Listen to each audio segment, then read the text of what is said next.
नाई जो थे, नाई की दुकान बंद हुई है तो नाई आके घेर रहा है आपको, आजा आजा थोड़ा दाढ़ी बढ़ रहा है तेरा, आजा आजा करा लेते, थोड़ी सेटिंग करा ले, थोड़ा कलमा सेट कर लेते। मतलब हमें अजीब लग रहा है यार, हम क्या करें, कैसे करें। मैंने तो भाई साफ बात है अम्मी से ही बाल कटवा लिए।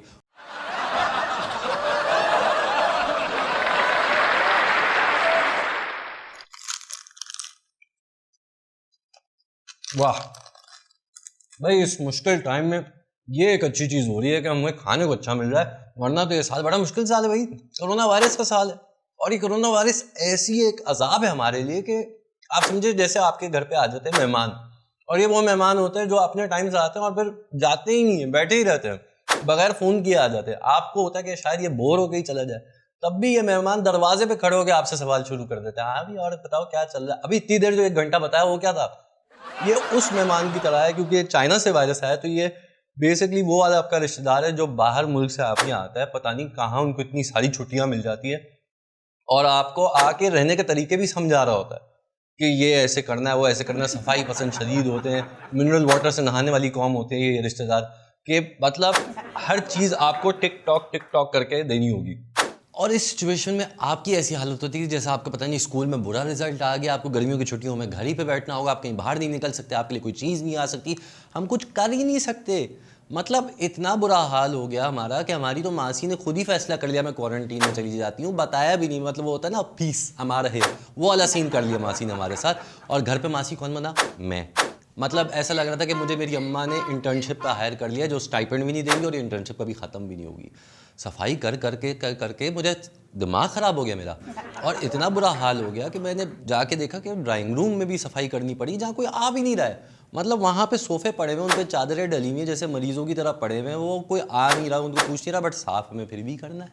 ज़्यादा से ज़्यादा मैं अपनी इंटरटेनमेंट के लिए क्या करता था, मास्क पहन के आ जाता था और सोफ़े पे चादर डालने के बाद आई एम सॉरी, हम इसको नहीं बचा सके। मतलब यही कर सकता है बंदा, और क्या करे।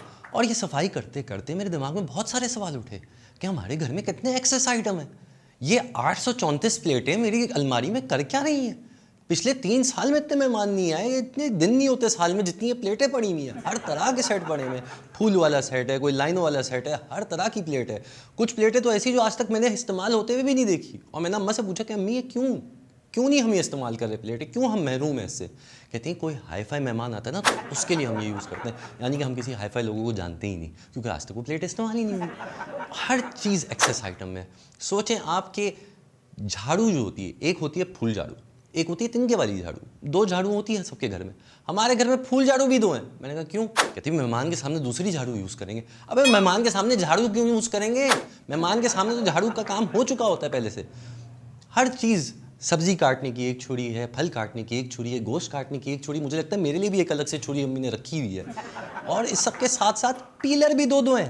पीलर होता है ना सब्जी छीलने वाला, ये 2 क्या कर रहे हैं भाई। मैंने अम्मी से पूछा कि भाई एक पीलर काफ़ी है, एक वक्त में और क्या क्या छीलेंगे आप, और हाथ भी तो एक ही है, आप इस्तेमाल कर सकती हैं। कहती नहीं, एक पीलर है इस्तेमाल के लिए, एक पीलर है किचन के मैचिंग के लिए। अबे भाई किचन से कौन पीलर मैच करता है? पीलर तो होता है दराज के अंदर रखने वाला है। कभी किसी को देखा पीलर से शो मारते हुए, बॉय पीलर चेक कर, मैच कर रहा है ना, स्टाइल है ना। कोई तुक नहीं बनती इन सारी चीज़ों की, हर चीज़ एक्सेस में रखी हुई है इन लोगों ने। यहाँ जब घर में हर चीज़ एक्सेस में थी तो बाहर तो सब कुछ बंद पड़ा होता। मैं बोर्ड बेसन पे रहता हूँ, मुझे अजीब लग रहा था, बोर्ड बेसन की सड़कें सुनसान है, नीचे कुत्ते जो हैं वो सड़कों पे ऐसे घूम रहे जैसे बिच्छू गैंग और ईगल गैंग की आपस में कोई जंग चल रही है। गाड़ी को नहीं जाते देते, बीच पे खड़े होते हैं कि भाई चल साइड पकड़। चूहे कमज़ोर हो गए हमारे, बोर्ड बेसन के तंदुरुस्त चूहे जो पहले बिल्लियों को भरम कराते थे, अब कमज़ोर गलियों में घूम रहे हैं, परेशान हुए हुए कि हमें कहाँ से कुछ मिलेगा। हर चीज़ बंद, कोई आइटम नहीं मिल सकता था।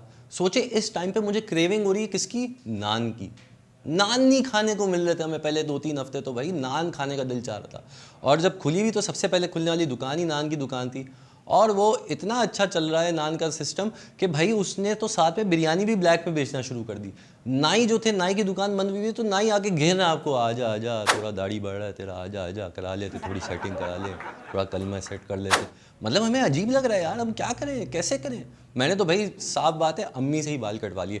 उसके लिए भी अम्मी के पास 3 कैंचियाँ पड़ी हुई थी, एक कलमों के बाल काटने के लिए, कान के बाल काटने के लिए। मैंने कहा पता नहीं भाई कितनी कैंचियाँ। इस सब चीज़ों में जब घर पे आप बैठे हुए, स्पोर्ट्स भी नहीं हो रहा, फिल्में भी रुक गई, कुछ सिनेमा में कुछ नहीं आ रहा, तो आप बिंज वॉच करते करते मैंने रियलाइज़ किया कि भाई एक आइटम ऐसा जो रुका ही नहीं, वो है WWE। एक हफ्ते के लिए नहीं रुका, उन्होंने फिर भी अपना काम जारी रखा, और वो भी ऐसी चीज़ जहाँ दो मर्द एक चड्डी में आके एक दूसरे से चिपक चिपक के लड़ रहे हैं, एक दूसरे के अंदर क्या रगड़ रगड़ के कोरोना वायरस ख़त्म कर रहे हैं, क्या कर रहे हैं मुझे समझ नहीं आ रहा, लेकिन फिर भी वो लोग लगे रहे।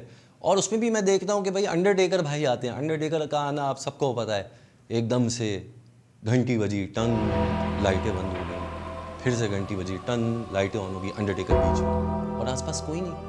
तो भाई तूने अंधेरा क्यों किया, तू आया क्यों ऐसे, तू क्या हर दफ़ा ऐसे ही अंडरटेकर आता है, जब तू डरा किसको रहा था, कोई था ही नहीं वहाँ पे, तो लाइट क्यों बंद की, क्या ये घर जाने से पहले भी रुक जाता है कि नहीं भाई लाइट बंद करो फिर मैं आऊँगा वरना मैं नहीं आ रहा, क्या सीन क्या ये के इलेक्ट्रिक का रहनुमा है, कौन है ये।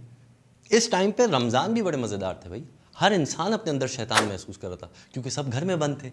इसी तरह ईद भी जब आई तो बड़ा एक यूनिक एक्सपीरियंस था हमारे साथ। मैं अपने अम्मा अब्बा से 3 दफ़ा ईद मिलने गया हूँ, अपने कमरे से उनके कमरे, उनके कमरे से अपने कमरे। मैंने कहा कहीं तो ईद मिलनी होगी, फिर अब्बा ने कहा नहीं हम रिश्तेदारों के पास भी जाते हैं, रिश्तेदारों से भी मिलते हैं। वहाँ जाके भी बड़ा अजीब लगा मुझे।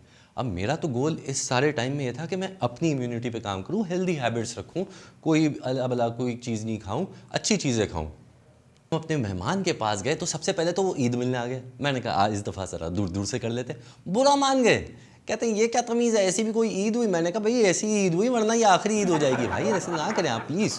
उसके बाद जब ड्रिंक्स की बारी आई तो कहते हैं वाइट लेंगे या ब्लैक, मैंने कहा ट्रांसपेरेंट मैं पानी पीता हूँ, कहते हैं ऐसा तो हो नहीं सकता। उस पर भी बुरा मान के कहते हैं जूस तो पियोगे यार, कोई जूस तो पीता है। मैंने कहा नहीं पीता भाई, मैं सिर्फ पानी पीता हूँ।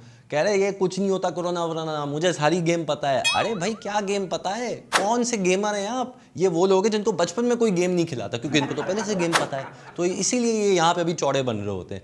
अब हमारे उनसे फड्डे होना शुरू हो गए भाई। वो कह रहे हैं कि नहीं तुम जूस पियो, मैंने कहा मैं जूस नहीं पीऊंगा। कह रहे तुम ड्रिंक पियो, मैंने कहा मैं ड्रिंक नहीं पीऊंगा। कह रहे मास्क उतारो, मैंने कहा ये ज़्यादा हो रही है, मैं कोई ऐसी बेहुदा हरकत करने को तैयार नहीं हूँ। कहता नहीं मास्क उतारो वरना कुछ नहीं हो सकता।